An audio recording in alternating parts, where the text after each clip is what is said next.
மாவட்ட புறநகர் மாவட்ட செயலாளர் காளிமுத்து அவர்களே,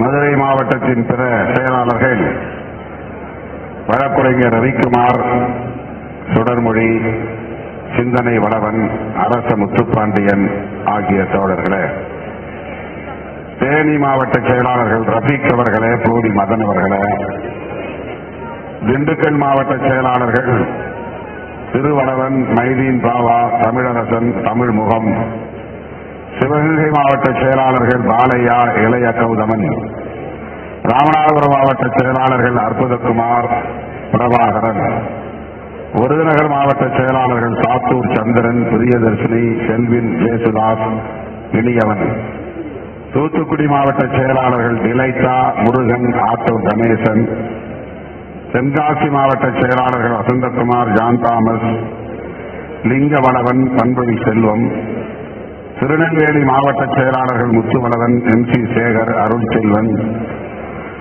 குமரி மாவட்ட செயலாளர்கள் அல் காலித், மேசியா, தேவகி ஆகிய தோழர்களே,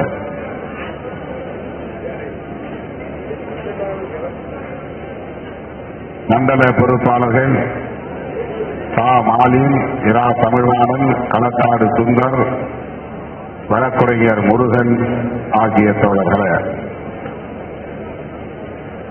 இந்நிகழ்வில் பங்கேற்று இதனை சிறப்பித்துக் கொண்டிருக்கிற ஒருங்கிணைப்பாளர்கள் எல்லாளன், கனியமுதன், கலைவேந்தன், சங்கத்தமிழன், வெள்ளவன் கோதை, தமிழினியன் ஆகிய தோழர்களே, மாநில பொறுப்பாளர்கள் பே. ஆசலரசு, கா. கலைவாணன், ஆசா அன்பழகன், ஆ. செல்லப்பாண்டியன், இரா. பாண்டியம்மாள், வழக்குரைஞர் VP இன்குலாப், சஜன்பராஜ், மேலூர் சசி, அகரன், தமிழேந்தி ஆகிய தோழர்களே, மற்றும் இந்த நிகழ்வில் பங்கேற்று சிறப்பித்துக் கொண்டிருக்கிற தென்மண்டல மாவட்ட பொறுப்பாளர்களே, திரளாக கூடியிருக்கிற என் உயிரின் உயிரான விடுதலை சிறுத்தைகளே, உங்கள் அனைவருக்கும் என்னுடைய பணிவார்ந்த வணக்கத்தை தெரிவித்துக் கொள்கிறேன்.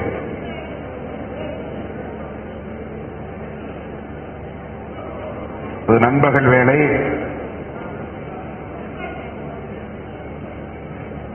உணவு ஏற்பாடு செய்யப்பட்டிருக்கிறது. கூட்டம் நிறைவடைந்த பிறகு அனைவரும் கட்டுப்பாடு காத்து தங்களுக்கான உணவுப் பொட்டலங்களை வரிசையில் நின்று பெற்றுக் கொள்ளவும்,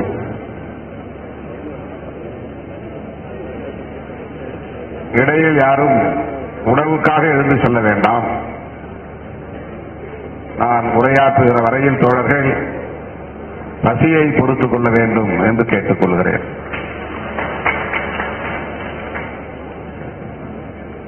ஒவ்வொரு நாளும் இரவெல்லாம் பயணம், பகலெல்லாம் நிகழ்வுகள் என்று தொடர்ந்து ஓடிக்கொண்டே இருக்கிற சூழலில் நேற்று கன்னியாகுமரியிலே 11 மணிக்கு நாங்கள் புறப்பட்டு வள்ளியூர் வந்துதான் இரவு உணவையே 12:30 மணிக்கு மூடிய கடையை திறந்து சமைக்க சொல்லி சாப்பிட்டு விட்டு நாங்கள் மதுரைக்கு வந்தோம். 3:30 மணிக்கு மேல் ஆகிவிட்டது. படுக்க 4 மணிக்கு மேல் ஆகிவிட்டது. நீங்க மொத்தம் கிட்டத்தட்ட 6 மணி நேரம் தூங்கியிருப்பீங்க. நீங்க 10 மணிக்கு படுத்தா 4 மணி நேரம், 4 மணினா 6 மணி நேரம் நீங்க உறக்கத்தில் இருந்திருக்கீங்க. வழக்கம் போல இந்த காரணங்களால் இந்த காலத்தாழ்வு நேர்ந்து விட்டது, பொறுத்தருள வேண்டும் என்று கேட்டுக் கொள்கிறேன். இரவு நான் கட்டாயம் சென்னைக்கு செல்ல வேண்டும் என்கிற ஒரு சூழலில் தம்பி பாலு அவர்களின் திரு உடலுக்கு அஞ்சலி செலுத்த வேண்டும் என்கிற ஒரு நெருக்கடியில் நாம் நிற்கிறோம். கலைவேந்தன் கூட சொன்னால் பேச வேண்டும் என்று ஆவலோடு வந்தோம், நீங்கள் இப்படி செய்துவிட்டீர்களே என்று வருத்தப்பட்டார். இதுபோன்ற சந்தர்ப்பங்களில் ஒவ்வொருவரையும் பேசச் சொல்லி உங்கள் உணர்வுகளை உள்வாங்க வேண்டும் என்பது என்னுடைய ஆசை. அப்போதுதான் நாம் கனெக்டடாக இருக்க முடியும், ஒருவருக்கொருவர் தொடர்பாக இருக்க முடியும். எனவே பேசச் சொல்ல வேண்டும் என்பதிலே எனக்கு எந்த மாற்று கருத்தும் இல்லை. 25 வருடங்களுக்கு முன்பு நான் இதுபோல ஒரு பெரிய சுற்றுப்பயணத்தை மேற்கொண்டேன். அப்பெல்லாம் மாவட்ட அமைப்பாளர் என்கிற பொறுப்பு தான். அமைப்பாளருக்குத்தான் அப்போது அதிகாரமும் கூட. தேர்தல் அரசியலில் நாம் அடியெடுத்து வைக்காத காலமும் அது. அப்போது அமைப்பு என்றால் என்ன, அந்த அமைப்பின் வடிவம் எப்படி இருக்கும், நிர்வாகிகள் யார் யார், அவர்களுக்கு என்ன அதிகாரம், அவர்கள் செய்ய வேண்டிய வேலைகள் என்ன, அவர்களுக்கான உரிமைகள் என்ன, கடமைகள் என்ன, இவற்றையெல்லாம் மாவட்டந்தோறும் கூட்டம் போட்டு விடிய விடிய நான் மணிக்கணக்கிலே பேசிய காலம் அந்த காலம். எல்லோரும் தோழர்கள் பேசி முடிக்க 12 மணிக்கு மேல் ஆகிவிடும் இரவு நேரத்தில். அதன் பிறகு நான் 1.5 மணி நேரம் 2 மணி நேரம் கூட பேசியிருக்கிறேன். அதன் பிறகு பயணம் செய்து அடுத்த நிகழ்வு எந்த ஊரில் நடக்கிறதோ அந்த ஊருக்கு செல்வது. அப்போதெல்லாம் நாம் தேர்தல் அரசியலில் அடியெடுத்து வைப்போம் என்றெல்லாம் நினைத்து கூட பார்க்கவில்லை. எப்படியாவது ஒரு அமைப்பை உருவாக்கிவிட வேண்டும், ஒரு வடிவத்தை உருவாக்கிவிட வேண்டும், கும்பலாக இல்லாமல் ஒரு அமைப்பாக இருக்க வேண்டும் என்கிற வேட்கை எனக்குள்ளே இருந்தது. அது ஒரு அனலாய் என் அடிவயத்தில் கனந்து கொண்டே இருந்தது. உணவை பற்றியோ உறக்கத்தை பற்றியோ ஓய்வை பற்றியோ பொருட்படுத்தாமல் உடல் முழுவதும் ஒரு தீ பரவிக்கொண்டே இருக்கும். அதனால் ஓய்வு தெரியாது. அந்த வேலை செய்ய வேண்டும், இந்த வேலை செய்ய வேண்டும், இவர்களை பார்க்க வேண்டும், இந்த போராட்டத்தை நடத்த வேண்டும், இந்த போராட்டத்திற்கு துண்டறிக்கை தயார் பண்ண வேண்டும், சுவரொட்டி தயார் பண்ண வேண்டும். நானே போய் அச்சகத்திலே உட்கார்ந்து அங்கேயே துண்டறிக்கையை தயார் செய்வேன், சுவரொட்டியை தயார் செய்வேன். அச்சு கோர்க்கிற அலுவலகத்திற்கே போய் உட்கார்ந்து கொள்வேன். இப்படித்தான் இதை வடிவமைக்க வேண்டும் என்று அவர்களுக்கே நான் எனக்கு தெரிந்த அழகியல் முறையில் அதை வடிவமைக்க சொல்லித் தருவேன். இப்படி என் காலம் அச்சகங்களிலே செலவானது. சுவரெழுத்து விளம்பரங்கள் எழுதுவதற்கு ஆட்களை அழைத்துக் கொண்டு ஏற்கனவே எழுதிய சுவர்களை சுண்ணாம்பு வைத்து அடித்து, அதன் பிறகு நானே கூட பல இடங்களில் சுவர் எழுத்தை எழுதியிருக்கிறேன். மதுரை வீதிகளில் சிறுத்தைகள் அணிவகுப்பு என்பதை பிரஷ் பிடித்து நானே எழுதியிருக்கிறேன். அண்ணா நிலையத்தில் மருத்துவமனை வளாகத்தில் உள்ள ஒரு சுவரில் எழுதியிருக்கிறேன். ரயில் நிலையத்தில் உள்ள ஒரு நெடுஞ்சுவர் எப்போதும் நம்முடைய விளம்பரம் தான் இருக்கும். அதில் இப்போதெல்லாம் தோழர்கள் அதை மறந்து விட்டார்கள். அந்த இடம் காலியா இருந்தால் ஏன் காலியா இருக்கு போய் எழுதுங்கன்னு சொல்லுவேன். ஒரு முறை அப்படி எழுதி கொண்டிருக்கிற போதே சோர்ந்து அங்கேயே படுத்து விட்டேன். அந்த மணலிலேயே தரையிலேயே புழுதிலேயே படுத்து தூங்கிவிட்டேன். மேலவளவில் பெரியார் நிலையத்தில் இருக்கிற அந்த ஊர் பேர் என்னப்பா, மேல வாசல், அதுல ஒரு தம்பி இருப்பார் செல்லப்பாண்டியன்னு. ஃபயர் மாதிரி வேலை செய்வான். 100 போஸ்டர் கொடுத்து முடிச்சு திரும்பறதுக்குள்ள ஒட்டி முடிச்சுட்டு வந்துடுவான். அவ்வளவு வேகமான ஒரு தம்பி, சுறுசுறுப்பா இருப்பான். அப்படி ஒருத்தரையும் தனித்தனியா அணுகி அந்த காலத்தில் சுவரெழுத்துக்களை எழுதினோம், சுவரொட்டிகளை எழுதினோம், துண்டறிக்கைகளை வீடு வீடாக கொண்டு போய் கொடுத்தோம், கிராம கூட்டங்களை நடத்தினோம். இரவெல்லாம் கூட்டம் பேசிவிட்டு வண்டி இருக்காது, நடந்தே சிட்டம்பட்டி வரையில் வந்து பிறகு லாரி பிடித்து விவேகானந்தா காலனி போய் சேரும்போது விடிய காலம் 5 மணி ஆகிவிடும். பல முறை அப்படி கூட்டங்கள் நடந்திருக்கிறது. ஒரு முறை எங்களோடு எம்ஏ சந்தானம் ஐயா அவர்கள் கூட இரவு 2 மணி வரையில் கூட்டம் பேசிவிட்டு அங்கிருந்து நடந்தே வந்தோம். நடந்தே வந்து சேர்ந்தோம் ஈபி காலனி. விடிய காலை 4:30 மணிக்கு வந்து அதன் பிறகு அரிசி வச்சு கஞ்சி வச்சு காய்ச்சி குடிச்சிட்டு படுத்தோம். என்ன பசி, போற இடத்துல யாரும் சாப்பாடு ஏற்பாடு பண்ண மாட்டாங்க. கருவனூர்ல ஒரு நிகழ்ச்சிக்கு அழைச்சிட்டு போனாங்க. போகும்போது கார்ல அழைச்சு போனாங்க, அப்புறம் விட்டாங்க. வரும்போது வண்டி இல்லை. அப்புறம் ஒரு செங்கல் லாரியில ஏறி வந்து சேர்ந்தோம். செங்கல் லாரியில ஏறி வீட்டுக்கு வந்து சேரும்போது 3-4 மணி ஆகிடுச்சு. இதெல்லாம் எதுக்கு சொல்லுதுன்னா, எப்படியாவது இவர்களை ஒரு அமைப்பாக்கி விட வேண்டும். அங்க 100 பேர், இங்க 10 பேர், இங்க 2 பேர், அங்க 4 பேர் இருந்தா அது பேர் கும்பல். அது வந்து அமைப்புன்னு அர்த்தம் கிடையாது. இப்படி பேசிட்டு இருக்கும்போதே இதை பத்தி ஐயோ தலைவர்கள் உட்கார்ந்துருக்காங்க தெரியாம அம்பட்ட மட உள்ள வரான். இங்க நிக்கிறான், அங்க நிக்கிறான், மேடையில் 500 பேர் நிக்கிறான். இதெல்லாம் வந்து கும்பல் கலாச்சாரம். இது ஒரு அமைப்பின் கலாச்சாரம் இல்லை.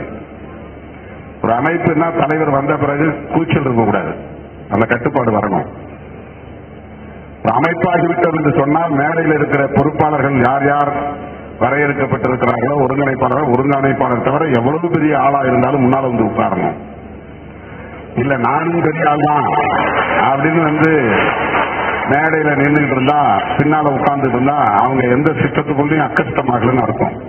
அமைப்பை மதிக்கலன்னு அர்த்தம். அமைப்பு வடிவத்துக்குள்ள வரலன்னு அர்த்தம். அமைப்புக்கான அரசியலை ஏற்றுக்கொள்ளவில்லைன்னு அர்த்தம். சும்மா திருமாவளவன் பின்னால இன்னும் ஒரு போஸ்ட் கொடுக்கணும், அவ்வளவுதான் அவன் நோக்கம். அவன் அமைப்புக்குள்ள, அமைப்பு வடிவத்துக்குள்ள அவன் இன்னும் அக்கஷ்டம் ஆகல, அதுக்குள்ள கூட வரல, அதை ஒத்துக்கல. இந்த சிஸ்டம் என்னுடைய அமைப்பு தான் அப்படின்னு இந்த அமைப்பின் மீது அவனுக்கு மரியாதை உருவாக்கல. அமைப்பின் மீது மரியாதை உருவாக்கணும். இதுதான் 30-35 ஆண்டு கால போராட்டமாக தொடர்கிறது, போய்கொண்டே இருக்கிறது. ரொம்ப அதாவது எந்த அரசியல் புரிதலும் இல்லாத, கொள்கை கோட்பாடுகளை உள்வாங்காத ஒரு சமூகத்தை, அதிலிருந்து சிலரை தேர்வு செய்து பொறுப்பாளர்களாக அடையாளம் கண்டு அவர்களுக்கு அரசியலை சொல்லி தந்து அவர்களை ஒரு அமைப்பாக மாற்றி அதன் மூலம் அரசியல் களத்திலே ஒரு தாக்கத்தை ஏற்படுத்தி ஆட்சி அதிகாரத்தை தீர்மானிக்கக்கூடிய ஒரு அரசியல் சக்தியாக வலுப்பெறுவது என்பது புழுக்குள்ள நடந்துறாது. அது வெறும் சாதி பேர்ல நடந்துறாது.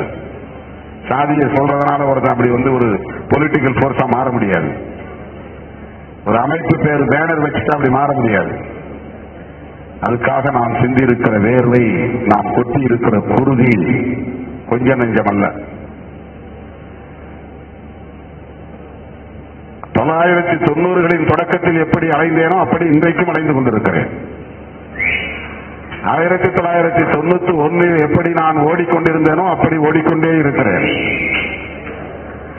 அப்போது எப்படி ஒரு நாளைக்கு 3 அல்லது 4 மணி நேரம் தான் என்னால் உறங்க முடியும் என்ற நிலை இருந்ததோ அதுதான் இன்றைக்கும் நீடிக்கிறது. என்ன மாற்றம்னா, அன்னைக்கு நான் பஸ்ல போனேன், இன்னைக்கு கார்ல போறேன். அன்னைக்கு இருக்கிறவங்களுக்கு என்னால எனக்கு ஒரு டீ வாங்கி கூட சக்தி இருக்காது. இன்னைக்கு அந்த சக்தி பெருகி இருக்கிறது. அந்த சக்தி பெருகி இருக்கிறது. இது ஒரு மாற்றம். அதே தல்லாகுளத்தில் செல்வன் ஒரு தம்பி இறந்துட்டான். அவன் தான் தமிழ்நாடு முழுக்க நான் பயணம் பண்ணும்போது என் கூடவே பயணித்த பையன். 2 பேர் தான் பஸ்ல ஏறுவோம். நான் பஸ்ல ஏறி உட்கார்ந்தோடனே ஒரு சைடுல ஒரு ஓரத்தில் தான் உட்காருவேன். அன்னைக்கு பஸ்ல பூத்து காத்து அடிக்கும். விடிய காலம் 4:30 மணிக்கு பஸ் ஏறுவோம், 5 மணிக்கு பஸ் ஏறுவோம். அந்த காத்து புழுதி எல்லாத்தையும் அப்படியே சுவாசிச்சு சைனஸ் வந்துருச்சு. 5 மணி நேரம் 6 மணி நேரம் எங்கேயாவது ஒரு இடத்துல வண்டி நிப்பாட்டா அங்க போய் ஒரு தண்ணி பாக்கெட்டு தான் வாங்கணும். பாக்கெட் வாங்குற அளவுக்கு தான் சக்தி. பாக்கெட்ல தண்ணி அடைச்சு கொடுப்பாங்க. பெரும்பாலும் அவனுக்கு தான் நான் பிஏ மாதிரி இருந்தேன், எனக்கு அவன் பிஏ மாதிரி இல்லை. என் கூட எல்லாருமே இருக்கு. இப்ப வரல பிஏக்களுக்கு நான் தான் பிஏ. அவங்களுக்கு தான் நான் சொல்லணும், அவங்க எனக்கு நினைவுபடுத்த மாட்டாங்க. நான் தான் அவங்களுக்கு சொல்லணும், என்ன பாச்சு ஏதாச்சும் என்ன நிகழ்ச்சி என்ன நோட் பண்ணி வச்சிருக்கிறேன் அப்படின்னு. அந்த தம்பி தான் கூட வருவார். பாதுகாப்பு கிடையாது. எங்க பார்த்தாலும் சாதி பகை. தென்னகரப்பட்டி பிரச்சனை, மேலவளவு பிரச்சனை, எத்தனை படுகொலைகள், எத்தனை சாதிய வன்முறை வெறியாட்டங்கள். இதே மாதிரி இங்க வடகாடுன்னு சொல்ற மாதிரி இங்க வடகாடு பட்டி நினைக்கிறேன், மதுரை ஒரு ஊர்ல அங்க உள்ள போய் நாங்க மாட்டிக்கிட்ட போலீஸே எங்களுக்கு எதிராக இருக்கிறான். ஒரு ஊரை அடிச்சு துவம்சம் பண்ணிட்டாங்க, இங்க தேவர சிலை அவமதிச்சிட்டாங்க சொல்லி மதுரை மாவட்டம் முழுக்க எத்தனையோ பல கிராமங்கள்ல தாக்குதல் நடந்துச்சு. கோடாங்கிப்பட்டி இல்ல, அதான் சொல்றேன், வடகாடுப்பட்டி தான். வடகாடுப்பட்டினே ஒரு ஊர். போலீஸ் ஸ்டேஷனாவே எங்களை கிண்டல் பண்றான், இவங்க வந்துட்டாங்களான்னு. ஊரே சூழ்ந்துட்டாங்க. அப்படியே எஸ்ஐ இன்ஸ்பெக்டர் சொல்றான், சார் நீங்க டக்குனு எஸ்கேப் ஆகுங்க, போங்க, ஊர்காரங்க சூடுறாங்க. பாதிக்கப்பட்ட மக்களை பார்க்க போன இடத்துல அவ்வளவு பெரிய த்ரெட் இருந்துச்சு, அச்சுறுத்தல் இருந்துச்சு. இன்னைக்கு உங்களுக்கு சாதாரணமா தெரியும், பல இடங்கள்ல எங்களை தேடிக்கிட்டு பின்னாலே தாக்குதல் நடத்துறதுக்கு முயற்சி பண்ணாங்க. அதெல்லாம் எஸ்கேப் ஆனோம்.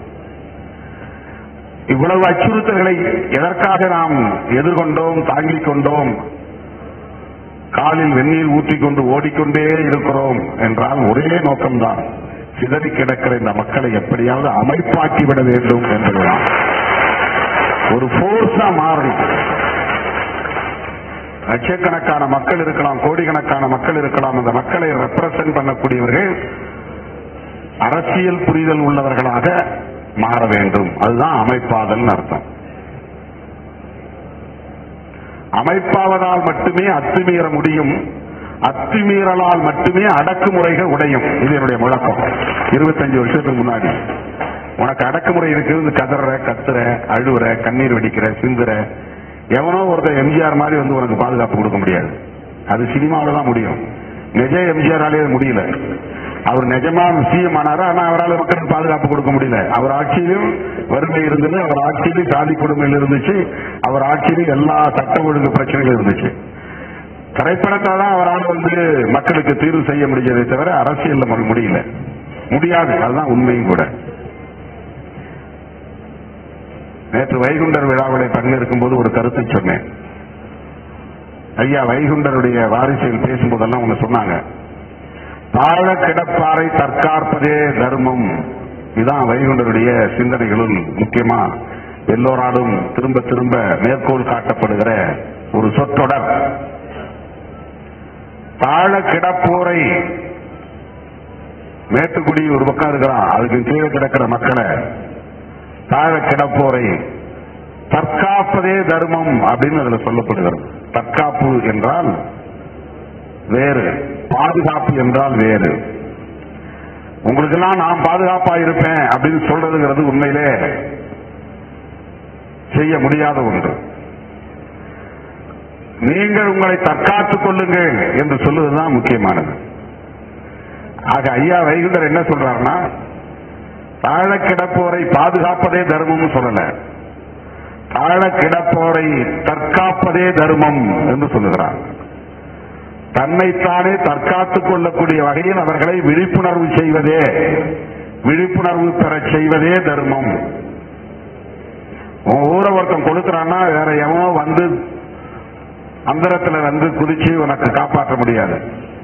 ஊரை கொடுத்து விடாத அளவுக்கு நீ வலிமை பெற்றவனாக இருக்க வேண்டும். ஊருக்குள்ளே புகுந்து அடிக்கிற அளவுக்கு ஒருவனுக்கு தெம்பு வருகிறது என்றால் அதற்கு என்ன காரணம்? நீ பலவீனமாக இருக்கிறாய் என்பதை அவன் நம்புகிறான். அந்த துணிச்சல தான் வரான். உள்ள போயிட்டு வெளியே வர முடியாதுங்கிற பயம் இருந்தா வரமாட்டான். அதுதான் தற்காப்பு.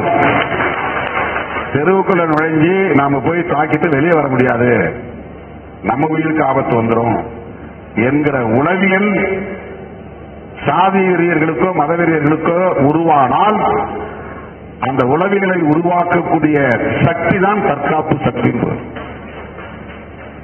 அப்ப இந்த மக்கள் தங்களை தற்காத்துக் கொள்ளக்கூடிய அளவுக்கான வலிமையை பெற வேண்டும் என்றால் அவர்களுக்கு சமூகத்தை பற்றிய புரிதல் தேவை, அரசியலை பற்றிய புரிதல் தேவை, அதிகாரத்தை பற்றிய புரிதல் தேவை. இந்த புரிதலை ஏற்படுத்துவதற்கென்று 24 மணி நேரமும் செயல்படக்கூடிய அமைப்பு தேவை.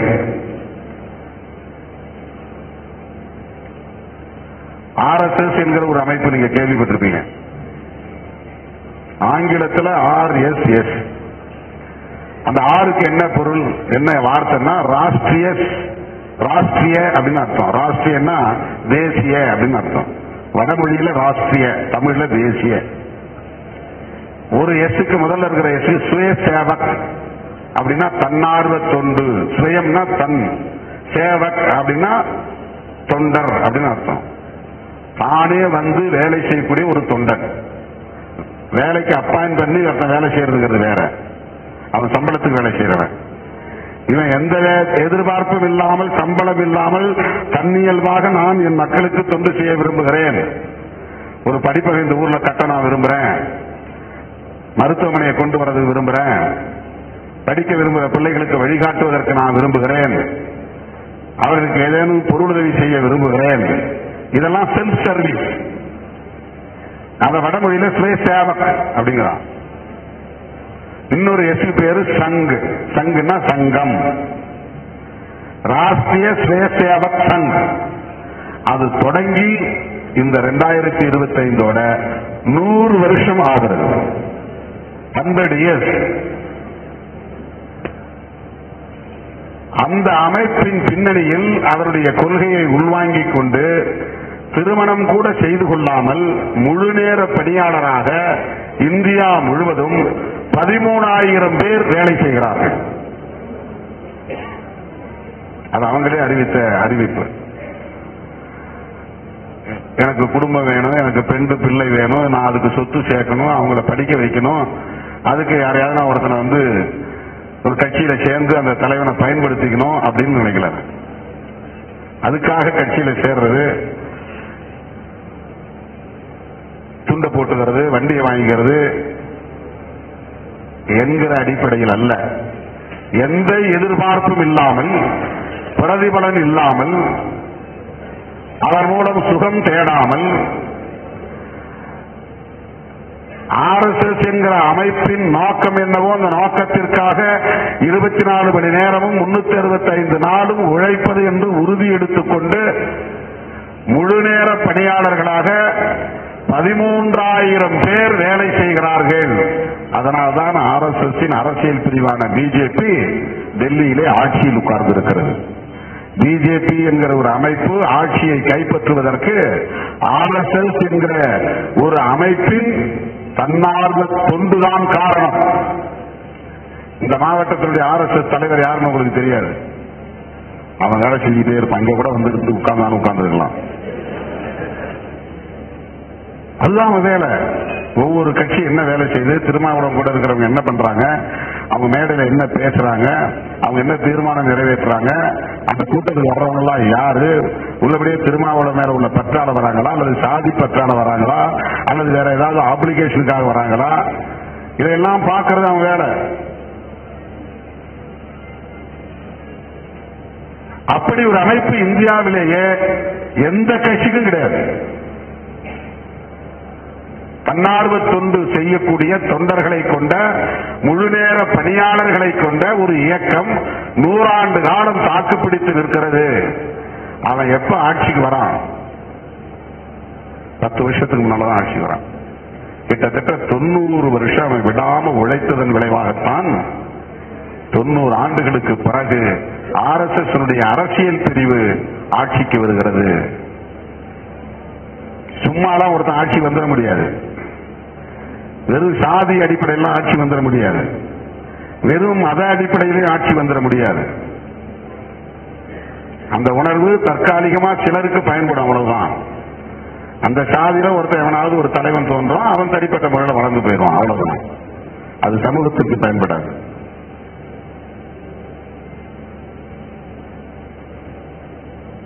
அவனுக்கு ஒரு செயல் திட்டம் இருக்கிறது, ஒரு நோக்கம் இருக்கிறது. நோக்கத்தை நடைமுறைப்படுத்துவதற்கு செயல் திட்டம். செயல் திட்டம்னா வெறும் சொல்லாத நினைக்காதீங்க. அதுக்கு ஒவ்வொரு சொல்லுக்கும் என்ன பொருள்ங்கிறத பார்க்கணும். நீங்க செயல்னா என்ன, திட்டம்னா என்ன? செயல் திட்டம். அதை நடைமுறைப்படுத்துவது எப்படி அப்படின்னு அவன் திங்க் பண்றான். இப்ப வந்து RSSக்கு சில நோக்கங்கள் இருக்கு. இந்தியாவுடைய பெயரை மாற்ற வேண்டும். எப்படி மாற்றுறது? இந்து ராஷ்டிரா என்று பெயரை மாற்ற வேண்டும். அகண்ட பாரதத்தை உருவாக்க வேண்டும். இப்ப இருக்கிற பாரதத்தை மட்டும் இல்ல, ஜம்மு காஷ்மீருக்கு பக்கத்துல பாகிஸ்தானுடைய ஆக்கிரமிப்பு ஒரு பகுதி இருக்கு, POK சொல்றான். அதை பாரதத்தோட இணைக்கணும். பாகிஸ்தானையே பாரதத்தோட இணைக்கணும். ஆப்கானிஸ்தான்ல சில பகுதி இருக்கு, அதையும் பாரதத்தோட இணைக்கணும். அங்கதான் சிந்து நதி எல்லாம் ஓடுது. பாரதத்தினுடைய உயிர் நதி சிந்து நதி. நம்முடைய பாரதத்தின் ஜீவ நதியாக இருக்கிற சிந்து பாகிஸ்தானுக்குள்ள போயிருச்சு நாடு பிரிவினை அடைஞ்ச உடனே. ஆகவே அதையெல்லாம் நம்ம பாரதத்தோட சேர்க்கணும். இன்னைக்கு பங்களாதேஷ் அதுவும் பாரதத்தோட இருந்ததுதான். பிரிட்டிஷ் ஆட்சி காலத்துல அது ஈஸ்ட் பாகிஸ்தான், இது வெஸ்ட் பாகிஸ்தான். நாடு பிரியும் போது இதுவும் பாகிஸ்தான் தான், இதுவும் பாகிஸ்தான் தான். ரெண்டு பக்கமும் பாகிஸ்தான் இருந்தா நாளைக்கு இந்தியாவுக்கு பெரிய ஆபத்தா இருக்கணும். இந்திரா காந்தி காலத்துல இந்த பக்கம் இருக்கிற முஸ்லீம்ல உன்னை நான் ஆதரிக்கிறேன், நீ பாகிஸ்தானுக்கு எதிராக சண்டை போடு, உனக்கு தனிநாடு உருவாக்கி தரேன் அப்படின்னு இந்தியா போய் போர் தொடுத்து படை நடத்தி அந்த பாகிஸ்தான பங்களாதேஷ் பிரிச்சு அவங்க கொடுத்துட்டாங்க. இப்ப அது வேறு நாடாகி போச்சு. இப்ப இந்தியாவுக்கு அது பாதுகாப்பு.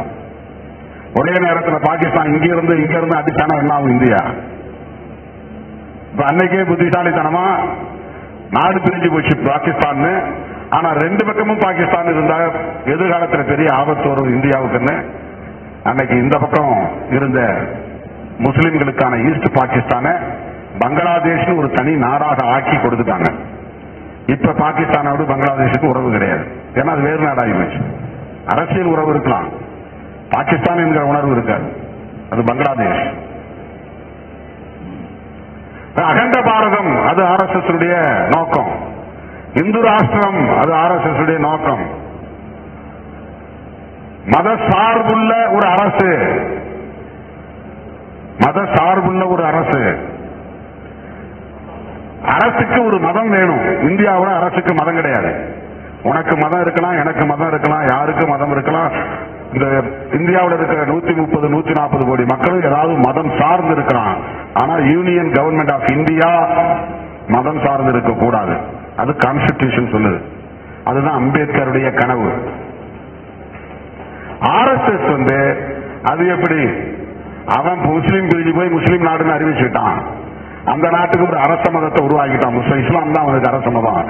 நாங்க இந்துக்கள் பெரும்பான்மையா இருக்கிறோம், இது இந்துக்கள் நாடுன்னு அறிவிக்கிறதுல என்ன தப்பு இருக்கு? Logic correct. ஆனா அதை ஏன் விடல? ஜவஹர்லால் நேருவால் ஏன் முடியல? காந்தியால் ஏன் முடியல? புரட்சியாளர் அம்பேத்கர் ஏன் அதை ஏற்றுக்கொள்ளவில்லை? இந்த புரிதல் தான் நமக்கு முக்கியம். அது லாஜிக்கா, அதாவது தர்க்கம் சொல்லுவாங்க. தர்க்கத்தின் அடிப்படையில் பார்த்தா அவனுக்கு ஒரு நாடு முஸ்லீம் நாடு, இவனுக்கு பௌத்த நாடு, இன்னொருத்தனுக்கு கிறிஸ்தவ நாடு. அவன்லாம் அரசாங்க சட்டத்திலேயே, அரசமைப்பு சட்டத்திலேயே எங்க அரசாங்கத்துக்கு எங்க அரசாங்க மதம்னு ஒண்ணு இருக்கு, அந்த மதம் பேர் இதுதான் அப்படின்னு அவன் ஒத்துக்கிட்டான். எல்லா முஸ்லீம் நாடுகளும் இஸ்லாத்தை ஸ்டேட் ரிலீஜன் அப்படின்னு அறிவிக்குது. எல்லா பிரிட்டிஷ் உட்பட ஐரோப்பிய நாடுகள் எல்லாம் கிறிஸ்தவ நாடுகள் அப்படின்னு அறிவிச்சிருக்கிறான். கான்ஸ்டிடியூஷன்லயே அது இருக்கு. ஆசிய நாடுகள், இலங்கை உட்பட ஆசிய நாடுகள் எல்லாம் பௌத்த நாடுகள் என்று அறிவித்துக் கொண்டன. அரசமைப்பு சட்டத்திலே இருக்கு. அப்ப இந்தியாவை மட்டும் இந்து நாடுன்னு அறிவிக்க கூடாது? இந்துக்களுக்கு உலகத்தில் ஒரு நாடு இல்லையே, தமிழர்களுக்கு உலகத்தில் ஒரு நாடு இல்லையேன்னு நாம குரல் கொடுக்கிறோம். இப்ப இந்துக்களுக்கு உலகத்தில் ஒரு நாடு இல்லையே என்று ஆர்எஸ்எஸ் கேட்பது நியாயம்தானே என்று தோன்றும். லாஜிக் படி கரெக்ட் தான். ஆனா எல்லா நேரங்களிலும் லாஜிக் ஏற்றுக்கொள்ள முடியாது. அதை தாண்டி நியாயம் இருக்கிறது. ஏன் அதை ஏற்றுக்கொள்ளவில்லை? ஆர்எஸ்எஸ் செயல் திட்டம் அதுதான். ஆர்எஸ்எஸ் நோக்கம் அதுதான். அந்த நோக்கத்தை நிறைவேற்றுவதற்கான அரசியல் பிரிவு தான் பிஜேபி. அரசியல் அடிப்படையில் நாம ஆட்சி அதிகாரத்தை கைப்பற்றினாதான், நாம பெரும்பான்மையா இருந்தா நாமே இந்த அரசமைப்பு சட்டத்தை வளைக்க முடியும், புதிய சட்டங்களை கொண்டு வர முடியும். நாமே இந்த அதிகாரத்தை பயன்படுத்தி இந்த தேசத்தை இந்து ராஷ்டிரம் என்று அறிவித்துவிட முடியும். இந்த அரசுக்கு ஒரு அரச மதத்தை அறிவித்துவிட முடியும்.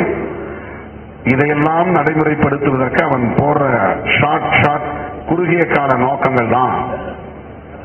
எம்பி ஆகணுங்கிறது, தேர்தலில் நிக்கணுங்கிறது, பிஜேபியை வளர்க்கணுங்கிறது, முஸ்லிம்களுக்கு எதிரான வெறுப்பை பரப்பணும் சொல்றது, கிறிஸ்தவர்களுக்கு எதிராக பைபிளை கொளுத்தணும்னு சொல்றது, தேவாலயத்தை கொளுத்தணும்னு சொல்றது, இதெல்லாம் எதுக்குன்னா முஸ்லீம் மேலையும் கிறிஸ்தவ மேலையும் வெறுப்ப விதைச்சாதான் சாதியா சிதறி கிடக்கிறவனா இந்துன்னு ஒன்னாவான்.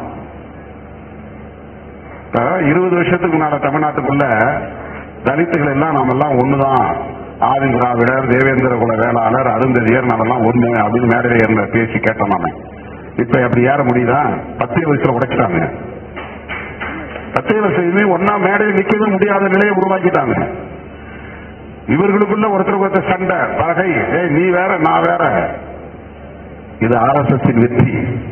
இந்தியா முழுக்க அதுதான் செய்து கொண்டிருக்கிறான். உனக்கு அம்பேத்கர் தலைவரே இல்லைங்கிறான், பிரச்சாரம் பண்றான். அவர் யாரு உனக்கு எப்படி தலைவரா இருக்க முடியும்? உன் சாதிக்குள்ளே ஒரு தலைவரை பாரு, சாதி உணர்வை தூண்டுறான். சாதி சங்கத்தை நடத்து, நான் வந்து விழாவோட கலந்துக்கிறேன்றான். 50 பேர் இருந்தாலும் வந்து கலந்துக்கிறேன்றான். பாத பூஜை செய்கிறேன்றான். இதெல்லாம் குறுகிய கால செயல் திட்டங்கள். அவங்கள சாதி அடிப்படையில நல்லிணக்கத்துக்கு கொண்டு வந்து இந்து என்கிற உணர்வை மேலோங்க செய்ய வேண்டும். இந்த சாதி உணர்வு இருக்கிறதுனால இந்துங்கிற உணர்வு போயிருச்சு.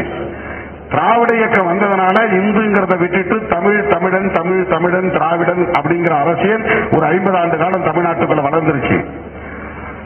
பேருக்கு பின்னால சாதியை போடுறதில்லை. இதெல்லாம் திராவிட இயக்கங்களால் ஏற்பட்ட தாக்கங்கள். நீங்க தமிழ்நாட்டை தாண்டி எந்த ஊருக்கு போனாலும் பேருக்கு பின்னால சாதியை போடுவான். இன்னைக்கும் சாதியை போட்டுக்கிறவன் இருக்கிறான். தமிழ்நாட்டுக்குள்ள பேருக்கு பின்னால சாதியை போடக்கூடாதுங்கிற அரசியல் திராவிட இயக்கங்கள் வளர்ந்ததுனால, சமூக நீதி அரசியல் வளர்ந்ததுனால, சாதி ஒழிப்பு சிந்தனை வளர்ந்ததுனால. ஆனால் RSS உள்ள ஊடுருவே நீயே வந்து சாதி ஒழிப்பை பத்தி பேசுற. அம்பேத்கர் உனக்கு எதுக்கு? உன் சாதிக்குள்ளே உனக்கு தலைவர் இருக்கிறான், அவனை தேடு, அவனுக்கு விழா கொண்டாடு, அவனுக்கு சிலை வை. அந்த சாதியோட சேராத. பரம்பரை பரம்பரையா நீ வேற, அவன் வேற. அவன் கலாச்சாரம் வேற, உன் கலாச்சாரம் வேற. இதை உருவாக்கி சாதி உணர்வை வளர்த்து, சாதி உணர்வை வளர்த்துட்டா அதுக்கு பிறகு மத உணர்வை ஈஸியா கொண்டு வந்துட முடியும். மத உணர்வை கொண்டு வரதுக்கான டாக்டிக்ஸ் தான் முஸ்லிம் மதம் மாத்திரம், கிறிஸ்தவ மதம் மாத்திரம், இதே வேலையா இருக்கிறான்.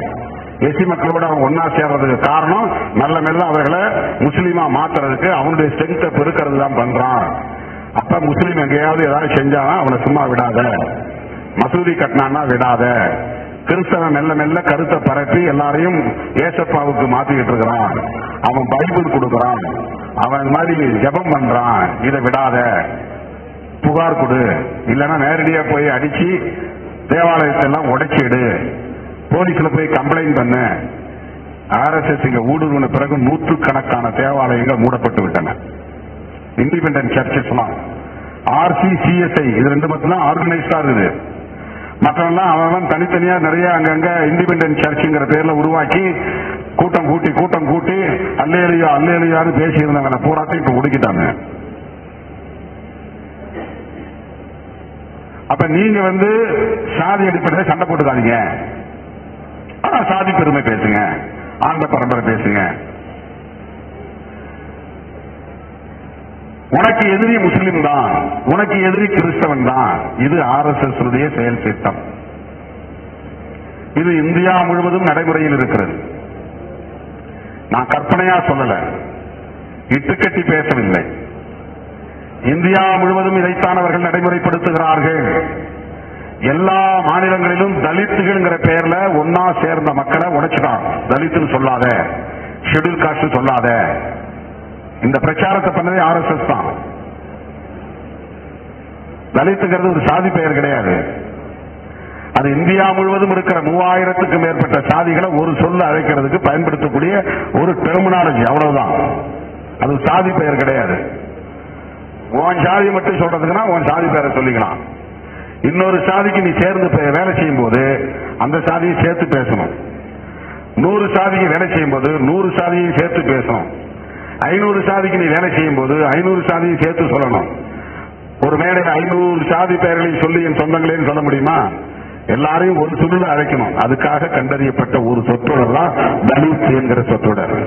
அதை சொல்லாதங்கிறான், அது சொன்னா இழிவுங்கிறான். இதை பரப்புனதான் RSS. அதுக்கு அவன் என்ன சொல்றான்னா, இது கிறிஸ்டியன் கொண்டு வந்த வார்த்தை, கிறிஸ்தவர்கள் கொண்டு வந்த வார்த்தை, சொல்லாதீங்க. இப்போ திராவிடன் சொல்லாதேங்கிறான். ஏன்னா திராவிடன் சொன்னதுனாலதான் இவனுக்கு இந்துங்கிற உணர்வு வராம போயிருச்சு. திராவிடன் சொன்னதுனால்தான் இவனுக்கு சாதி பற்று இல்லாம போயிருச்சு. திராவிடன் சொன்னதுனால்தான் இவனுக்கு பார்ப்பன எதிர்ப்பு வலுப்பெற்று விட்டது. திராவிடன் சொன்னதுனால்தான் பார்ப்பனிய எதிர்ப்பு அரசியல் வலுப்பெற்று விட்டது. அதனால அதையெல்லாம் தகர்க்கணும்னா திராவிடன் சொல்லாத. இது RSS அரசியல், RSS சூழ்ச்சி, RSS சதி. தனிநபர்களாக சிலர் வளருவதற்கு இதையெல்லாம் அவன் கையில் எடுத்துக்கிறான், இதையெல்லாம் கையில் எடுத்துக் கொள்கிறார்கள். ஆதிசங்கரரே திராவிடன்கிற சொல்ல பயன்படுத்தியிருக்கிறாரு. ஆதிசங்கரர் வாழ்ந்த காலம் பெரியார் காலத்துக்கு பல நூறு ஆண்டுகளுக்கு முன்னால. திருஞான சம்பந்தரே திராவிட சிசுன்னு சொல்லியிருக்கிறாரு. திராவிட சிசு, சிசுன்னா குழந்தை, அப்ப பிறந்த குழந்தைக்கு பேரு சிசு. திராவிட சிசுன்னா நீ ஒரிஜினலா பாப்பானுக்கும் பாப்பாத்துக்கும் பிறந்த பிள்ளை இல்ல, ரத்தம் கலந்து போச்சு, வேற எவனோ உள்ள நுழைஞ்சிட்டான், இனக்கலப்பு ஏற்பட்டு விட்டது. திருஞான சம்பந்தன் என்பவர் உண்மையாய் ஒரு பாப்பானுக்கும் ஒரு பாப்பாத்திக்கும் பிறந்த பிள்ளை இல்லை, ஒரு பாப்பாத்திக்கும் ஒரு பார்ப்பனர் அல்லாதவனுக்கும் பிறந்த பிள்ளைன்னு சொல்ற ஒரு வார்த்தை தான் திராவிட சிசு. அவருடைய தாயின் நடத்தையே கொச்சைப்படுத்தக்கூடிய ஒரு சொல். இனக்கலப்பு ஏற்பட்டு விட்டது, இவன் திராவிடனுக்கு பிறந்தவன், பார்ப்பனருக்கு பிறந்தவன் இல்லை. அதனால்தான் தமிழில் இவன் கடவுளை பூசிக்கிறான். அதான் செஞ்சது. சிவபெருமானை வழிபடக்கூடிய ஒரு நாயன்மார், ஆனால் அவர் சமஸ்கிருதத்தை கையில் எடுக்காமல் தமிழை கையாண்டார் என்பதற்காகவே இவன் தமிழ கடவுளை வழிபாடு பண்றானா இவன் திராவிடனுக்கு தான் பிறந்திருப்பான். இதெல்லாம் பல நூறு ஆண்டுகளுக்கு முன்னாலே பேசப்பட்ட ஒரு சொல்லாடல் திராவிடங்கிற சொல்லு. ஆனா இன்னைக்கு திராவிட எதிர்ப்பு பேசுறவன் போறா தெலுங்கர்களால் தான் வந்துச்சு, கன்னடர்களால் தான் வந்துச்சு. கருணாநிதி ஒரு தெலுங்கன், பெரியார் ஒரு கன்னடன், ஜெயலலிதா ஒரு கன்னட பாப்பாத்தி. இதை ஏன் பிரச்சாரம் பண்ணுகிறார்கள் என்றால், நீ இந்த சமூக நீதி அரசியலை பேசக்கூடாது, சாதிக்குள்ளேயே திரும்ப வரணும், மதத்துக்குள்ளேயே வரணும், இந்து என்கிற உணர்வை பெற வேண்டும். அந்த உணர்வு நீ மெல்ல மெல்ல வந்தா நீ RSS காரனா மாறுவ, பிஜேபி காரனா மாறுவ. அவன் இங்கேயும் ஆட்சியை பிடிக்க முடியும். ஆட்சியை பிடித்து விட்டால் எல்லா மாநிலங்களிலும் அவனுக்கு ஆட்சி அதிகாரம் வந்துருச்சுன்னா ரொம்ப ஈஸி. இந்த கான்ஸ்டிடியூஷன் தூக்கி போட்டுருவான். செக்யூலரிசம் என்பது அவனுக்கு தேவையில்லை. இந்திய அரசமைப்பு சட்டத்திலேயே RSS காரனுக்கு பிடிக்காத ஒரு சொல், ஒரு கோட்பாடு செக்யூலரிசம் என்கிற மதச்சார்பின்மை. அதான் தமிழ்ல. அரசாங்கம் மதம் சார்ந்து இயங்கக்கூடாது, ஒரு மதத்தை எதிராகவோ ஒரு மதத்தை ஆதரவாகவோ பார்க்க கூடாது. மக்கள் எந்த மதத்தையும் சார்ந்து வாழலாம், எந்த கடவுளையும் வழிபாடு செய்யலாம், எந்த கலாச்சாரத்தையும் பின்பற்றலாம். ஆனால் இந்தியர்களாய் இந்த மண்ணில் வாழ வேண்டும் என்று சொல்லுவதுதான் கான்ஸ்டிடியூஷன். RSSக்கு பல நோக்கங்கள் உண்டு. அந்த நோக்கங்களை நிறைவேற்றுவதற்கு செயல் திட்டங்கள் உண்டு. அந்த செயல் திட்டங்களை எல்லாம் நடைமுறைப்படுத்துவதற்கு, அரசியல் தளத்திலே நடைமுறைப்படுத்துவதற்கு ஒரு இயக்கம் தேவை. அப்படி அவர்கள் உருவாக்கி கொண்டதுதான் ஜனசங் என்று இருந்ததை ஜனதா என்ற ஒரு கட்சிக்குள்ளே, கூட்டணிக்குள்ளே போய் இணைத்து, பிறகு அங்கிருந்து வெளியே வந்து பாரதிய ஜனதா பார்ட்டி என்று மாற்றிக்கொண்டார்கள். இவர்கள் எப்படி வளர்ந்தார்கள் என்பதை நாம் புரிந்து கொள்ள வேண்டும். அவர்களுக்கு முதல்ல இந்த பேர் ஜனசங். ஜனம்னா மக்கள், சங்குனா சங்கம், மக்கள் பேரவை, அதான் பேரு. இதுதான் முதல்ல இருந்த அரசியல் கட்சியினுடைய பெயர். அதன் பிறகு மொரார்ஜி தேசாய் தலைமையிலே ஒரு கூட்டணி உருவானது. காங்கிரஸை வீழ்த்துவதற்கு இந்திய அளவிலே ஒரு கூட்டணி உருவானது. இப்ப இந்தியா பிளாக் உருவாக்கியிருக்கோம் இல்லையா, பிஜேபியை வீழ்த்தணும்னு. அதே மாதிரி இந்திரா காந்தி தலைமையிலான காங்கிரஸை வீழ்த்துவதற்கு ஒரு கூட்டணி உருவானது. அப்ப விசா காலத்துல இந்தியா என்றால் இந்திரா, இந்திரா என்றால் இந்தியா என்ற முழக்கம் இருந்துச்சு. அதுல ஒரே ஒரு எழுத்து தான் ஆர் எழுத்துதான் இந்திராங்கிறதுல ஆறு எடுத்துட்டு ஐ போட்டா இந்தியான்னு ஆயிரும், ஐயை எடுத்துட்டு ஆறு போட்டா இந்திரான்னு ஆயிரும். அப்ப காங்கிரஸ்காரன் இந்தியா என்றாலும் இந்திரா என்றாலும் ஒன்றுதாங்கிற அளவுக்கு பெரிய ஆதிக்கம் செய்யக்கூடிய நிலை அன்னைக்கு உருவாச்சு. ஏன்னா maintenance of internal security act அப்படிங்கிற ஒரு மிசா என்கிற ஒரு சட்டம். மிசான்னா MISA அப்படிங்கிற 4 எழுத்துக்களுடைய சுருக்கம். அது maintenance of internal security act, உள்நாட்டு பாதுகாப்பு சட்டம். அந்த சட்டம் வந்த போது 20 வருஷ திட்டம் கொண்டு வந்தாங்க. அந்த அம்மா 20 வருஷ திட்டம் கொண்டு வந்த போது யார் யாரெல்லாம் எதுக்குறானோ அவ்வளவு பேரும் தூக்கி உள்ள போட்டாங்க. நீ எவ்வளவு பெரிய கொம்பனா இருந்தாலும் சொல்லிட்டு மொரார்ஜி தேசாய், சரண் சிங், தேவிலால், யார் யாரும் அப்போ பெரிய பெரிய ஆட்கள்லாம், மூத்த பல தலைவர்கள், அவங்கெல்லாம் தூக்கி வட இந்தியாவில் இருக்கிற பூரா தென்னிந்தியாவில் போட்டாங்க, தென்னிந்தியாவில் இருக்கிற பூரா வட இந்தியாவில் போட்டாங்க. அந்த அளவுக்கு கடுமையான நெருக்கடி. அந்த நேரத்தில் இவங்க எல்லாம் ஒன்னா சேர்ந்து காங்கிரஸை வீழ்த்தணும், இந்திரா காந்தியை வீழ்த்தணும் ஒரு கூட்டணி உருவாக்குனாங்க. அந்த கூட்டணியில ஒரு கட்சியா சேர்ந்ததுதான் ஜனசங். அப்புறம் அந்த ஜனதா அப்படிங்கிற ஒரு கூட்டணி உருவானாங்க. அது எல்லாத்துக்கும் சேர்ந்து மொத்த பேர் ஜனதா. அந்த ஜனதா ஒற்றுமையா இல்லாம ஆட்சி கவிழ்ந்து செதறி போன போது இவங்க வெளியே வந்து அதே ஜனதாங்கிற பேரோட ஒரு புதிய கட்சியை தொடங்கினாங்க. பாரதிய ஜனதா அப்படிங்கிற புதிய கட்சியை தொடங்கினாங்க. 1984 அவங்க நிலை என்னன்னா, இன்னைக்கு VCKவுக்கு 2 MP இருந்தது போல அவர்களுக்கு 84 2 MP தான் இருந்தாங்க. 2024 விடுதலை சிறுத்தைகள் கட்சிக்கு 2 MP, 1984 பிஜேபிக்கு 2 MP. 20-40 வருஷங்களுக்கு பிறகு அந்த பிஜேபி தனி மெஜாரிட்டியோடு ஆட்சியை பிடித்து 11வது ஆண்டாக இன்றைக்கு ஆட்சி பீடத்தில் அமர்ந்திருக்கிறது. ஒரு அமைப்பு எவ்வளவு பெரிய தாக்கத்தை ஒரு தேசத்தில் ஏற்படுத்த முடிகிறது, ஒரு சமூகத்தில் ஏற்படுத்த முடிகிறது. 40 வருஷமா அவன் அரசியல் களத்தில் தாக்கு பிடிச்சு நிற்கிறான்.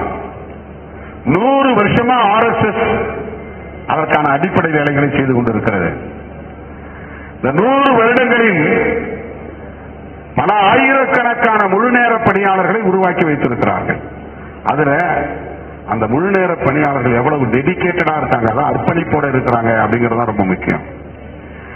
CPI-ML ஒரு கட்சி கேள்விப்பட்டிருக்கீங்க நீங்க. CPI ஒரு கட்சி, கம்யூனிஸ்ட் கட்சி. அதுல இருந்து பிரிஞ்சது CPI-M ஒரு கட்சி இருக்கு, மார்க்சிஸ்ட் கம்யூனிஸ்ட் கட்சி. 1964-65 உருவானது. அதுக்கு பிறகு 2 பேரும் வந்து பார்லிமெண்டரி டெமோக்ரஸியை ஏத்துக்கிட்டாங்க. இது வந்து புரட்சிகர ஜனநாயகம் கிடையாது, நாடாளுமன்ற ஜனநாயகங்கிறது உழைக்கிற மக்களுக்கு எதிரானது, நாடாளுமன்றங்கிறதே பன்றிகளின் தொழுவம் அப்படின்னாங்க அவங்க. அப்படி ஒரு கட்சி உருவானது. அது என்ன CPI-ML. CPI-ML, CPI அப்புறம் CPI-M ஒட்டிக்கிச்சு. அதுக்கப்புறம் அதுல இருந்து CPI-ML ஒரு கட்சி உருவாயிருச்சு. இந்த CPI-MLக்கு பின்னால இப்ப நிறைய உருவாயிருச்சு. அதுல பல குழுக்கள் உருவாயிருச்சு. CPI-ML liberation, CPI-ML red black அப்படின்னு நிறைய கட்சி உருவாயிருச்சு. அந்த கட்சி இந்த மாதிரி முழு நேர பணியாளர்கள் உருவாக்குவாங்க. அவங்களுக்கு வந்து குடும்பம், பெண்கள், பிள்ளைகள், ஒரு வீடு, குறிப்பிட்ட ஒரு நேட்டிவிட்டி அதெல்லாம் இருக்காது. மக்களுக்காக வெளியே போயிடுவாங்க. நீ போய் ராஜஸ்தான்ல வேலை செய்யணும், ராஜஸ்தான்ல வேலை செய்வாங்க. நீ போய் அங்க இளைஞர்களை தேர்ந்து பொறுக்கெடுத்து அவங்களுக்கு அரசியல் படுத்தி அவங்களுக்கு ஆயுத பயிற்சி கொடுனா ஆயுத பயிற்சி கொடுப்பாங்க. அரசாங்கத்தை எதிர்த்து, காவல்துறையை எதிர்த்து, ராணுவத்தை எதிர்த்து யுத்தம் நடத்துவதற்கு தயார்படுத்துவாங்க. தலைமறைவு வாழ்க்கை வாழ்வார்கள். அண்டர் கிரவுண்ட் சொல்லுவாங்க, யூஜின்னு சொல்லுவாங்க. இன்றைக்கும் 4000 பேர் தெலுங்கானா காடுகளில் மாவோயிஸ்டுகள் இருக்கிறாங்க. 8 பேர் மாவோயிஸ்ட். பல அமைப்புகள் ஒன்னா சேர்ந்து CPI-ML மாவோயிஸ்ட் அப்படின்னு வச்சுட்டாங்க. இப்போ இன்னைக்கு 4000க்கு மேற்பட்டவர்கள் காடுகளில் பதுங்கி வாழ்கிறார்கள், ஆயுத பயிற்சி எடுக்கிறார்கள். இப்ப சத்தீஸ்கர்ல இந்த யுத்தம் நடந்துகிட்டு இருக்குது. பாகிஸ்தான் வந்து நம்ம எல்லைக்குள்ள நுழைஞ்சி தாக்குதல் நடத்துற மாதிரி இந்தியாவுக்குள்ள நுழைஞ்சி தாக்குதல் நடத்திட்டு இருக்குது.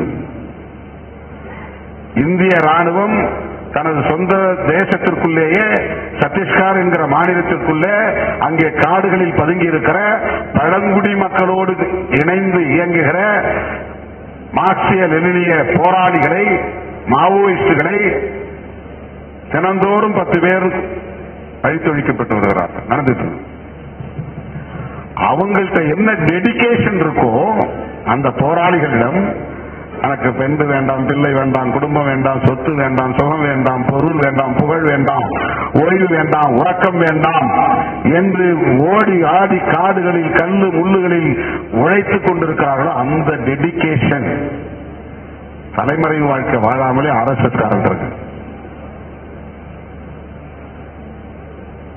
அவன் மேடைக்கு வரான், குடும்பம் வச்சுக்கிறான் அல்லது குடும்பஸ்தர்களோட பழகுறான், எல்லாம் வெளிப்படையா இருக்கிறான்.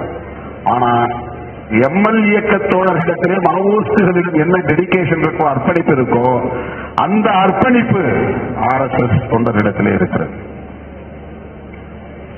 அதுக்கு அடுத்து காங்கிரஸ் ஆட்சி வரவே விடக்கூடாது, தடுக்கணும். அத காங்கிரஸை வீழ்த்துவதற்காக இல்ல, எதிர்கட்சிகளே இருக்கக்கூடாது, வீழ்த்தணும். எதிர்கட்சிகளை வீழ்த்துவதற்காக அல்ல, நம்மை எல்லாம் மனிதர்களாய் தலை நிமிர வைத்த நம்முடைய மகத்தான தலைவர் புரட்சியாளர் அம்பேத்கர் அவர்கள் வகுத்தளித்த அரசமைப்பு சட்டத்தை வீழ்த்துவதுதான் அவர்களின் நோக்கம். நான் அது அதீத கற்பனையில் சொல்லல, இதுதான் அவங்களுடைய அஜெண்டா. அஜெண்டான்னா செயல் திட்டம். அரசமைப்பு சட்டத்தை வீழ்த்துவதுதான். ஏன் அரசமைப்பு சட்டத்தை வீழ்த்தணும்? அதுதான் செக்குலரிசத்தை பேசுது, அதுதான் புளூரலிசத்தை பேசுது, அதுதான் பெடரலிசத்தை பேசுது. இந்த 3 கோட்பாடு ரொம்ப முக்கியமான கோட்பாடு. செக்குலரிசம் இந்த வார்த்தையெல்லாம் நீங்க நல்ல புழக்கத்தில் பயன்படுத்தணும். செக்குலரிசம் ஆங்கில வார்த்தையா இருந்தா பரவாயில்ல, தமிழ்ல மதச்சார்பின்மை, ஆங்கிலத்தில் செக்குலரிசம்.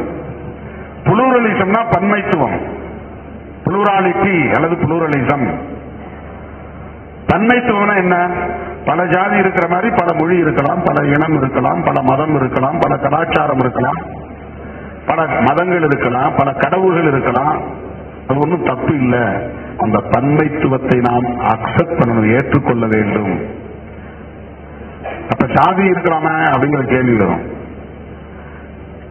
சாதி ஒற்றுமையை சீர்குலைக்கக்கூடிய சீர்குலைவு குழுக்கள். அது ஒரு மதமாகவோ ஒரு மொழியாகவோ ஒரு வர்க்கமாகவோ இணைய முடியாத வகையில் மக்களை சிதறடிக்கக்கூடிய ஆற்றல் கொண்டது சாதி. ஒரே மதத்தை சார்ந்தவர்களை, ஒரே இனத்தை சார்ந்தவர்களை கூறு போடுது, மைக்ரோ லெவல்ல கூறு போட்டுருது. இன்னைக்கு அகில இந்திய அளவில் ஷெட்யூல்டுங்கிற பேர்ல தான் ராம்விலாஸ் பாஸ்வானுக்கு நமக்கு நட்பு, ராம்தாஸ் அத்வாலேவுக்கும் நமக்கும் உறவு. மொழின்னு எடுத்துக்கிட்டா அவர் ஹிந்தி, நாம தமிழ், உனக்கும் எனக்கும் உறவு இல்லை. சாதின்னு எடுத்துக்கிட்டா அவர் மகர், நாம வேற. அப்படின்னா உன் ஜாதி வேற, என் ஜாதி வேற, சேரவே முடியாது, ஒருங்கிணைந்து செயல்பட முடியாது. இப்ப சாதி எப்படி நம்மளை சிதறடிக்குது பாருங்க. அந்த பன்மைத்துவத்தை நாம் ஏற்க முடியாது. அதனால்தான் இந்த நாட்டுக்கும் மதம் வேண்டும், அரச மதம் வேண்டும் என்ற கேள்வி அரசியல் நிர்ணய சபையிலேயே எழுப்பப்பட்ட போது புரட்சியாளர் அம்பேத்கர் உட்பட, ஏன் காந்தியடிகள் உட்பட அரசுக்கு மதம் வேண்டாம் என்கிற நிலைப்பாட்டை எடுத்தார்கள். அதுக்கு என்ன காரணம்? அரசுக்கு மதம் வேண்டுமானால் இங்கே சீக்கிய மதத்தை அரசு மதம் அறிவிக்க முடியாது, அது ரொம்ப மைக்ரோஸ்கோபிக். பார்சி மதம், பெர்சியன் மதம், அதை அரச மதம் அறிவிக்க முடியாது, ரொம்ப ரொம்ப ரொம்ப மைக்ரோஸ்கோபிக் மைனாரிட்டி.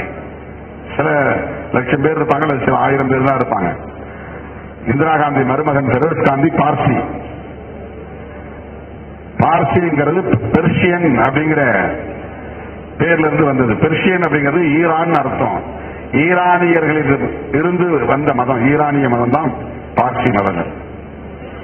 அந்த மதத்தை அரச மதம் அறிவிக்க முடியாது. பௌத்தம் மொத்தத்தில் 1 கோடி பேர் கூட இன்னைக்கு தமிழ்நாட்டில் இல்லை, இது இந்தியாவில் இல்லை. ஒரு 90 லட்சம் பேர் இருப்பாங்க டோட்டலா. அது ஒரு மைக்ரோஸ்கோபிக் மைனாரிட்டி. சமணம் சுத்தமா அழித்தொழிக்கப்பட்ட ஒரு மதம் அது. இந்தியா முழுக்க ஒரு காலத்துல பௌத்தமும் சமணமும் தான் இந்தியா முழுவதும் கொண்டு வச்சிய மதம். அப்ப ஆசீவகம்னு ஒரு மதம் இருந்துச்சு தமிழக மத்தியில. அந்த மதங்கள்லாம் இப்ப இல்ல. அவங்க கும்பிட்ட கடவுள்கள்லாம் இப்ப கிடையாது. இன்னும் 500 வருஷத்துக்கு பின்னால இப்ப நாம சொல்ற இந்த மதம் இருக்குமா, கடவுள் இருக்குமான்னு தெரியாது. நாம கும்பிடுற இந்த கடவுள்லாம் மாறினாலும் மாறி போயிடும். வேற கடவுள் வந்தாலும் வந்துருவாங்க, வேற பேர் வச்ச கடவுளுக்கு வந்தாலும் வந்துருவாங்க. மக்கள் பார்த்து சொல்றது தானே. ஆசீவகம்ங்கிற ஒரு மதமே இல்லாம போயிருச்சு. அப்ப பௌத்தத்தை அறிவிக்க முடியாது, சமணத்தை அறிவிக்க முடியாது. வேற என்ன மதத்தை இங்க அறிவிக்க முடியும்? இஸ்லாத்தை அறிவிக்க முடியாது. ஏன்னா அதுவும் அந்நிய மதம். அதுவும் ஒரு குறிப்பிட்ட சதவீதம் தான் இருக்கிறாங்க. 10% 15%. கிறிஸ்தவ சதவீதம் அதை விட கம்மி அகில இந்திய அளவில். அப்ப இந்த மதங்களை அறிவிக்க முடியுமா? ஒரு தேசத்தின் சொந்த மதம் தானே அந்த மதத்தின் அரசு மதமாக இருக்க முடியும். இந்த தேசத்தில் உருவான மதங்கள் தானே இங்கு அரசு மதமாக அறிவிக்க முடியும். இந்த மண்ணிலே உருவான மதம் பௌத்தம், ஆனால் அது மைக்ரோஸ்கோபிக். இந்த மண்ணிலே உருவான மதம் சீக்கியம், ஆனால் அதுவும் மைக்ரோஸ்கோபிக். இந்த மண்ணிலே உருவான மதம் சமணம், அதுவும் ரொம்ப சிறுபான்மை மதம். அப்ப அதை அறிவிக்க முடியாது. இஸ்லாம் அந்நிய மதம், கிறிஸ்டியானிட்டி அந்நிய மதம், அது அவற்றை அறிவிக்க முடியாது. எஞ்சி இருப்பது இந்து மதம் தான். இந்து மதத்தை அறிவித்தால் என்ன ஆகும் என்றால், சட்டப்பூர்வமாக டிஸ்கிரிமினேஷன் என்கிற பாகுபாடு நிலை பெற்றுவிடும். ஏன்னா இந்து மதத்தினுடைய உயிர் மூச்சு கோட்பாடு என்னன்னா, பிறப்பின் அடிப்படையில் உயர்வு தாழ்வு உண்டு என்பதுதான். அதுதான் சனாதனம் என்பது. மொட்டை அடிக்கிறது பேரு சனாதனம் இல்ல, கற்பூரம் காட்டுறது பேரு சனாதனம் இல்ல, குலதெய்வம் கும்புறது சனாதனம் கிடையாது, ஆழம் எடுக்கிறது சனாதனம் கிடையாது, திருநீர் பூசுறது சனாதனம் கிடையாது. இதெல்லாம் நாமளே உருவாக்கி கொண்ட சடங்கு சம்பிரதாயங்கள், ரிச்சுவல்ஸ் பேருது ஆங்கிலத்தில். எப்படி தாலி போடணும், அந்த தாலி வடிவம் எப்படி இருக்கணும், ஒவ்வொரு சாதிக்கும் தாலி மாறும். இந்து மதம் தான். இந்து மதத்திலேயே ஐயர் வேற மாதிரி தாலி இருக்கும், ஐயங்கார் வேற மாதிரி தாலி இருக்கும். அது அந்தந்த வகையா உருவாக்கிக்கிட்டது. அந்த மதம் சொல்லல. அந்தந்த வகையாவுக்கு யார் தலைமை தாங்கணும், தலைமை தாங்கணும் ஒரு வழிகாட்டுவான். அம்பேத்கரியங்கிறது பொதுவானது. விடுதலை சிறுத்தைகள் கட்சி, பகுஜன் சமாஜ் கட்சி, அது மாதிரி பல கட்சிகள் இருக்கு. ஒவ்வொரு கட்சியும் அந்தந்த தலைமை தன்னுடைய திறனுக்கு ஏற்ப சில வகை முறைகளை உருவாக்குவாங்க, விதிமுறைகளை உருவாக்குவாங்க. இந்த கொடிதான், நாம ஒரு கொடியை உருவாக்குறோம், அவங்க ஒரு கொடியை உருவாக்குறாங்க. இது அம்பேத்கர் உருவாக்குனது இல்ல. அம்பேத்கரின் அரசியல் கிடையாது. நீளமும் சிவப்பும் சேர்ந்து நடுவிலே நட்சத்திரம் பொறிக்கப்பட வேண்டும் என்பது அம்பேத்கரியம் இல்லை, அது சிறுத்தைகளின் நிலைப்பாடு. கொடியில யானை படத்தை போட்டணும் அப்படிங்கறது அம்பேத்கர் சொல்லல, அது பிஎஸ்பி எடுத்துக்கிட்ட முடிவு. அந்த மாதிரி மதங்கள் இருக்கிற சடங்கு சம்பிரதாயங்கள், அந்த மதத்தை வழிநடத்தக்கூடியவர்கள் அவ்வப்போது உருவாக்கி கொண்ட தற்காலிக வரைமுறைகள், விதிமுறைகள். சனாதனம் என்பதுதான் அந்த மதத்தின் ஆன்மீகத்தின் உயிர் மூச்சு கோட்பாடு. அது என்னன்னா, பிறப்பால் மனிதன் சமம் இல்லை, அதான் சனாதனம். ஒரே வார்த்தையில சனாதனம் என்றால் என்ன என்றால், டிஸ்கிரிமினேஷன் இஸ் அ சனாதனம். பாகுபாடு என்பதுதான் சனாதன தர்மம். இது இந்த மதத்தின் உயிர் மூச்சு கோட்பாடாக இருக்கிற காரணத்தினால் இதனை இந்தியாவின் அரச மதமாக அறிவிக்க முடியாது என்பதில் புரட்சியாளர் அம்பேத்கர் உறுதியாக இருந்தார். அவர் இந்த அரசமைப்பு சட்டத்தை எழுதியதால் சனாதனத்தின் மீது நம்பிக்கையுள்ள காந்தியடிகளும் அதுல ஒத்து போனாருங்கிறது தான் பெரிய மிகப்பெரிய ஒரு திருப்பு முனைங்கிறது இந்திய அரசியல்ல. காந்தியடிகளும் இந்திய அரசுக்கு அரச மதம் தேவையில்லை என்கிற நிலைப்பாட்டில் உறுதியாக இருந்தார். ஜவஹர்லால் நேரு கூட தன்னை ஒரு நாத்திகன் என்று அறிவித்துக் கொண்டவர். அவற்றை ஒரு முற்போக்கான பார்வை இருந்தது, சரி. காந்தியடிகள் தன்னை சனாதனி என்றே அறிவித்துக் கொண்டவர். ஆனால் அவர் நாம் சற்றும் எதிர்பாராத வகையில அம்பேத்கரோடு ஒரு புள்ளியில் உடன்படுகிறார், ஜவஹர்லால் நேரு அவர்களோடு ஒரு புள்ளியில் உடன்படுகிறார். இதனால்தான் காந்திய நாத்துராம் கோட்சே வச்சு சுட்டு கொண்டாங்க. நீ என்ன செக்யூலரிசத்துக்கு சப்போர்ட் பண்றியா, மதசார்பின்மைக்கு சப்போர்ட் பண்றியா? ரொம்ப ஆபத்தான ஆள். இந்து மதத்தில் இருந்துகிட்டே நீ ஹரே ராம் சொல்லிக்கொண்டே ராமனை கும்பிட்டுக் கொண்டே வழிபட்டுக் கொண்டே நீ மதசார்பின்மையை பேசுற. இவரை விட்டு வைக்க கூடாது. வீர சாவர்கருடைய படை நாத்துராம் கோட்சேவை தூண்டி காந்தியை படுகொலை செய்ய வைத்தது. சொல்ல போனா அவங்க அம்பேத்கர் தான் சுட்டிருக்கணும், இல்லைன்னா பெரியார சுட்டிருக்கணும். அவங்கதான் இந்த மதத்தில் உள்ள குறைகளை எல்லாம் சுட்டிக்காட்டி விமர்சித்தவர்கள். ஆனா அவங்க பெரியார்கிட்டே அம்பேத்கர் கிட்டே போகல. அவங்களைப் போலவே ஒரு சனாதன பற்றுள்ளவராக வாழ்ந்த காந்தியடிகளை சுட்டதற்கு காரணம் சனாதனம் என்பது கூட அல்ல, அதைவிட மதசார்பின்மை என்கிற கருத்தை அவர் உள்வாங்கி இருக்கிறார். அவர் சனாதனம் இருந்தாலும் கூட மதசார்பின்மை என்கிற கருத்திலே அவர் நம்பிக்கை உள்ளவராக இருக்கிறார். அவர் ஆபத்தானவர், டேஞ்சரஸ்.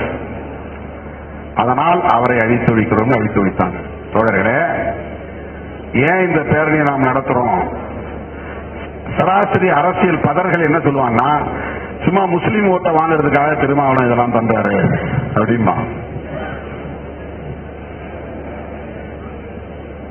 முஸ்லீம்களின் பாதுகாப்பில் நாம் உறுதியாக இருக்கிறோம், அது நம்முடைய நிலைப்பாடு. முஸ்லீம்களின் பாதுகாப்பை உறுதிப்படுத்துகிறோம், அது நம்முடைய நிலைப்பாடு. ஆனால் அதையும் தாண்டிய ஒரு நிலை இருக்கிறது. அரசமைப்பு சட்டத்தின் உயிர் மூச்சு கோட்பாடாக இருக்கிற மதசார்பின்மை என்பதை சிதைப்பதுதான் வக்ஃப் திருத்த சட்டத்தின் உண்மையான நோக்கம், குடியுரிமை திருத்த சட்டத்தின் உண்மையான நோக்கம், முத்தலாக் சட்டத்தின் உண்மையான நோக்கம். ஜம்மு காஷ்மீரை உடைத்து சிதறடித்ததற்கு காரணம் மதச்சார்பின்மையை வலுவிழக்க செய்வதுதான். அதுதான் உண்மையான நோக்கம். ஆகவே விடுதலை சிறுத்தைகள் கட்சி அம்பேத்கரின் கொள்கை வழியில் இயக்குகிற ஒரு பேர் இயக்கம். விடுதலை சிறுத்தைகள் அம்பேத்கரின் பிள்ளைகள். நாம் எப்படி அமைதி காக்க முடியும்? மற்றவர்கள் அறிக்கை விட்டது போதும் என்று அமைதியாக இருக்கலாம். இஸ்லாமியர்களுக்கு நாங்கள் ஆதரவாகத்தான் இருக்கிறோம் என்று உறுதிப்படுத்தி விட்டோம், அது போதும் என்று அமைதியாக இருக்கலாம். மத அடிப்படையிலே முரண்பாடுகளை முற்றவிட வேண்டாம் என்று இஸ்லாமியர்களே கூட அமைதி காக்கலாம். ஆனால் சிறுத்தைகள் அமைதி காக்க முடியாது. அரசமைப்பு சட்டத்திற்கு எதிரான ஒரு அரசியலை பிஜேபியும் RSSம் உயர்த்தி பிடிக்கிற போது அதை அம்பலப்படுத்த வேண்டியது நம்முடைய கடமை. அதற்கு எதிராக மக்களை அணிதிரட்ட வேண்டியது நம்முடைய கடமை. மக்கள் திரளுகிறார்களோ இல்லையோ, சிறுத்தைகளிலே தெளிவாக இருக்க வேண்டும், உறுதியாக இருக்க வேண்டும். நாம் 25 ஆண்டுகள் தாக்குப்பிடித்து நின்றதால் தான் இன்றைக்கு ஒரு மாநில கட்சியாக அங்கீகாரம் பெற்றிருக்கிறோம். தேர்தல் அரசியலுக்கு 25 ஆண்டுகள், தேர்தல் அரசியலுக்கு வராமல் 10 ஆண்டுகள்.